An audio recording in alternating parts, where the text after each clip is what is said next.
Welcome back to Campfire Stories. Gather round because today's first story is Red Dress in Hell Circle. My mamaji, which means my uncle, lives in a village near Jodhpur. You can look it up. He is a priest. Most of the time he stays awake all night and sings divine songs. It was December 2019, a cold night in the village. He returned home at 3:30 am sharp, after singing, and went to sleep as there was no one in the house who was awake at that time.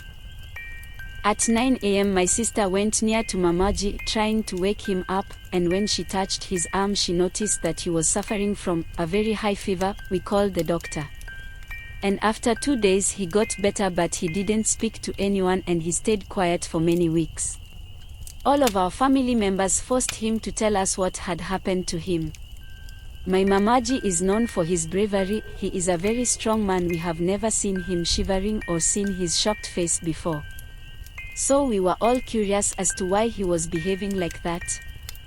After so many requests from family members, mamaji finally told us what happened. It was around 3:30 am when he finally returned home after a long day. As he was making his way back, something caught his attention in the middle of his journey.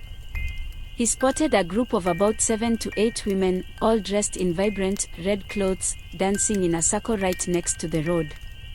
Now, you have to understand that we live in a very small village, so it was quite unusual to see anyone out and about, especially at such an odd hour.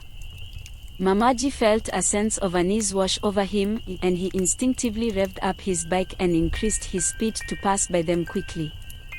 But here's where things took a creepy turn.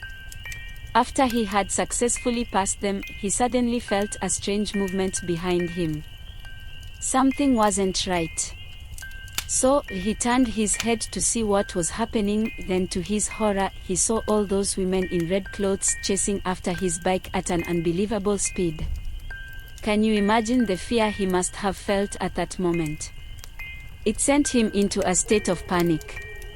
Without wasting any time, he gripped the racing handle tightly, pushed it to its limits, and rushed towards the safety of his home. When he finally arrived, he was completely bewildered by what had just transpired. The incident had left him feeling confused, nervous, and at the same time, grateful that he had managed to escape unharmed. Naturally, when our family members heard about this terrifying encounter, we were all shaken. We couldn't believe what had happened to Mamaji. We came together and offered prayers of gratitude, thanking God for protecting him from whatever mysterious force those women seemed to possess. Now, let me clarify that I'm not one to believe in paranormal activities myself, but it's important to note that my mamaji is a mature and sensible 51-year-old man. There is simply no reason for him to fabricate such a story. In fact, he initially hesitated to share his experience with us because it was so disturbing. But despite his reservations, we insisted that he tell us what had happened because we genuinely cared about his well-being. Thanks for coming to our campfire. If you have a story you would like us to read at the campfire, send it to us using the links below. And we will share it at the fireside. See you next week.